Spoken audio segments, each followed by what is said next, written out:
Vous ne verrez pas son visage, car il n'aime pas qu'on lui fasse ce qu'il fait aux autres. Il a fallu ruser avec lui pour surprendre son image et sa pensée.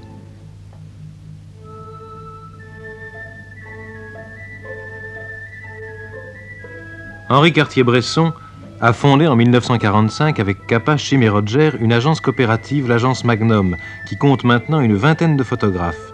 Ils n'ont aucun financier sauf leur propre travail. C'est l'indépendance sans l'isolement. C'est une façon de vivre, de comprendre et de faire comprendre. Pour moi, la photographie est un moyen de dessiner, n'est-ce pas? Un moyen de tenir mon journal. Et dans le fond, si il n'y avait pas une exigence de communiquer, de montrer aux autres ce qu'on aime, ce qu'on n'aime pas, enfin de témoigner sur notre monde, sur notre époque, n'est-ce pas? Mais je m'amuserais tout autant si je n'avais pas de film dans l'appareil. Pour moi, la grande jouissance, c'est d'être devant un sujet hop, qui s'impose à moi, hop, n'est-ce pas? Et puis d'avoir appuyé au bon moment. Quel est le bon moment, justement, pour vous? C'est un lien entre le sujet qu'on sent intuitivement et une composition rigoureuse, enfin une géométrie qui vous surprend. Et ça, c'est une fraction de seconde et c'est le seul moment de création. Nous avons la possibilité dans notre métier d'aller dans pas mal d'endroits, de comparer des pays, de comparer, non pas avec le nôtre ou avec soi-même, ce qui est tout de même la chose fausse, c'est de comparer un pays avec lui-même. Où en est-il? Où était-il il y a 10 ans, il y a 20 ans, il y a 30 ans, etc. Et où va-t-il? C'est le pourquoi qui est intéressant. C'est de saisir les choses à la charnière.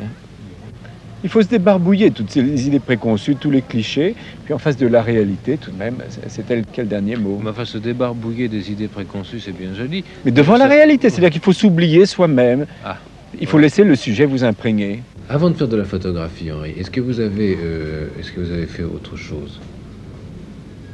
J'ai fait de mauvaises études, j'ai fait de la peinture. Ça, j'y pense encore beaucoup. Puis, je travaillais avec Jean Renoir. J'étais deuxième assistant dans la règle du jeu, oui. Et avant avec Svoboda, et avant dans la partie de campagne avec Jacques Becker. De travailler avec Renoir, c'est merveilleux. Est-ce qu'il y a un lien entre la photo et le cinéma?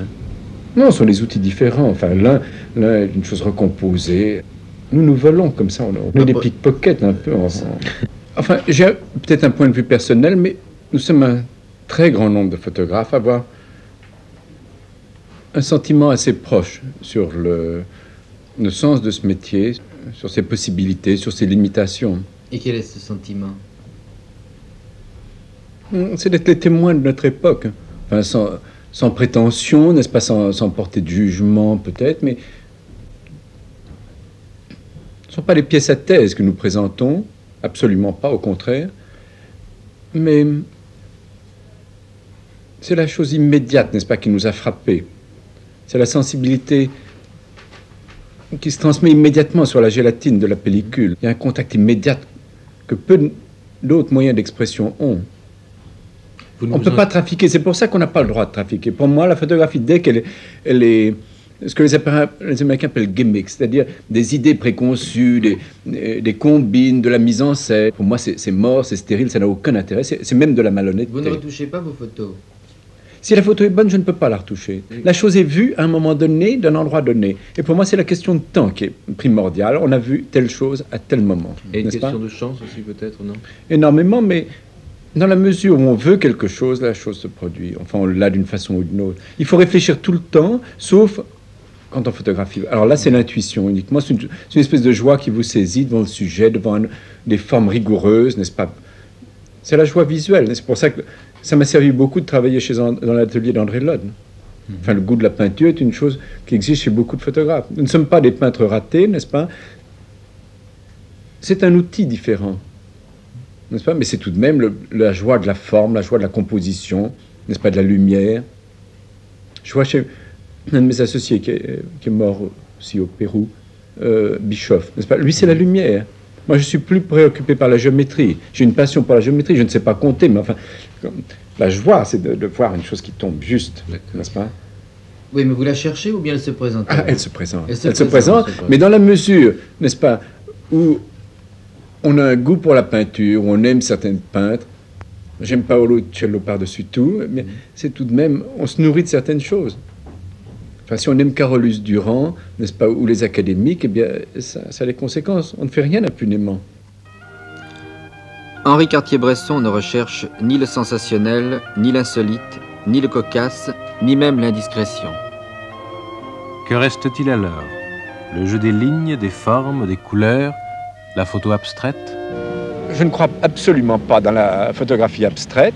Pour moi, c'est une désincarnation. Hanté était obligé de toucher terre pour reprendre force. Eh bien, la photographie abstraite, pour moi, est un académisme.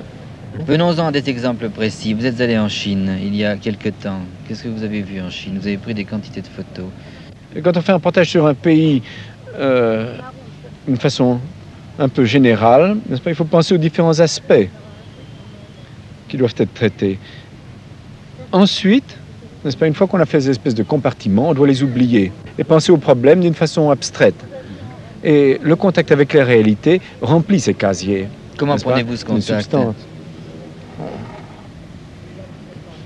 La curiosité. Il faut être aussi curieux que les Chinois. Vous parlez aux gens dans la rue? Non, je ne parle pas le chinois. Non, mais parler. J'ai vécu en Chine pendant 1 an. En 5 ans, j'ai passé 6 mois, les derniers 6 mois du Kuomintang, les 6 premiers de la Chine populaire, et je suis retourné ensuite 10 ans plus tard. Alors ça m'intéressait de comparer. Il faut un plan de travail. Enfin, on se dit, c'est pas difficile. Ça. Enfin, il y a l'industrie, il y a les loisirs, enfin, on connaît tous les problèmes. Il suffit de lire les journaux et puis de réfléchir un petit peu. Mais avez-vous pu librement photographier tout ce que vous aviez envie de photographier en Chine? C'est-à-dire, il faut d'abord comprendre la mentalité chinoise, qui est même une chose assez compliquée. Les Chinois ne sont pas des... Ils sont un peu normands par certains côtés, mais... Mais vous l'êtes, d'ailleurs, vous n'avez pas répondu à ma question. Je peux être assez chinois aussi, mais ça veut dire que ce sont des discussions à perte de vue, n'est-ce pas, où il faut avoir une certaine patience. Alors, c'est un effort considérable d'avoir de la patience, mais en même temps, c'est très difficile d'expliquer ça.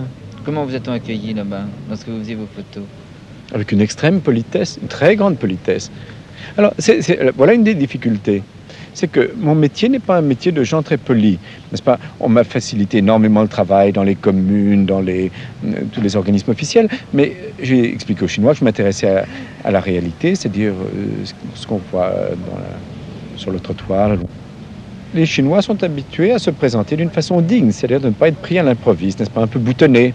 Alors, évidemment, ça crée certains problèmes. Et dans tous les pays, le problème est différent, n'est-ce pas? Les Chinois sont différents de nous, les Américains sont différents de nous. En Amérique, les gens ne font pas attention à l'appareil photographique, tout le monde en a. N'est-ce pas? C'est exactement comme on a des stylos billes, on a un appareil photographique, enfin ça fait partie de la panoplie. C'est ça. En Chine, on se méfie. Enfin, les Chinois sont des gens méfiants, n'est-ce pas? N'est-ce pas? Les Français sont des gens assez méfiants aussi, n'est-ce pas? C'est vrai, les gens vous regardent, les Italiens, alors immédiatement ils posent comme ça. Enfin, on se croirait sur la scène d'un théâtre. C'est très gentil, mais alors à ce moment-là, on a des gens en train de se donner des poignées de main comme ça, de sourire, de faire des grands gestes. Alors il faut arriver à pas de loup. C'est pour ça se faire oublier, être discret. C'est pour ça que je suis obligé de me cacher. C'est-à-dire qu'il faut comprendre les réactions des gens, leur mentalité, leur point de vue, leur tabou. Et en tenir compte. Si on force les gens, on n'obtient rien. Ce n'est pas par la violence qu'on obtient, n'est-ce pas? Tout de même, on ne fouette pas l'eau si on va pêcher. Non, effectivement, mais il est bien évident que si un jour, par exemple, vous devez faire un reportage suivi de 3 agents de police, ça quand même... Ça alourdit beaucoup l'appareil, n'est-ce pas? Toutes ces photos, Henri Cartier-Bresson ne les tire pas lui-même. Il sait le faire, il l'a fait. Il préfère consacrer son temps à prendre des photos depuis qu'il a trouvé en Pierre Gassman l'homme qui sait exactement transcrire ce qu'il désire.